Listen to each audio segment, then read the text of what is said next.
नमस्कार मित्रांनो, आपल्याला पाहायला मिळते की घरामध्ये अर्णवला आकाश आणि अंजली हे ईश्वरीवरून चिडत असतात. त्यावेळी तेही राकेश आकाशला बोलते की आकाश, अर्णव आणि ईश्वरीमध्ये काही नाहीये, ते फक्त फ्रेंड आहेत, विचार त्याला, हो की नाही. तेव्हा अर्णव देखील होकार देतो आणि बोलतो की तुम्ही दोघे एकदम मॅड आहात.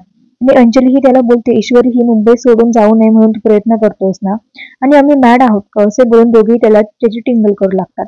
त्यानंतर आपल्याला पाहायला मिळतंय की आता मामा हे इंदोरला गेलेले असतात आणि त्या ठिकाणी राकेश आलेला असतो. आणि मामा हे त्याचा फोटो आपल्या मोबाईलमध्ये काढतात आणि बोलतात, जा बापू, आतापर्यंत माझ्याकडे पुरावा नव्हता, आता बघ मी काय करतो.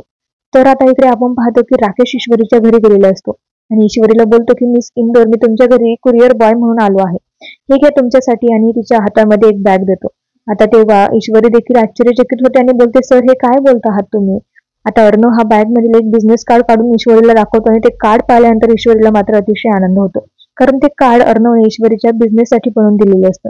त्यानंतर आपण पाहतो की मामा हे अर्णवकडे येतात आणि अर्णवला बोलतात की अर्णव, तुम्ही इंदोरला गेले होते, माझ्याकडे मागच्या वेळेस काही पुरावा नव्हता, परंतु आता यावेळेस आहे, हा घ्या, असे बोलून तो आपल्या मोबाईल मधले फोटोज दाखवतो. आणि हे पाहिल्यानंतर अर्णव देखील अवाक झालेला असतो. आता पुढे आपल्याला पाहायला मिळणार आहे की मामा आणि अर्णव कशा प्रकारे राकेशचा चेहरा ओळखणार, हे पाहणं अतिशय रंजक ठरणार आहे. मालिका पाहताय का तुम्ही, आणि मालिका तुम्हाला आवडते का ते कमेंटमध्ये नक्की कळवा. धन्यवाद.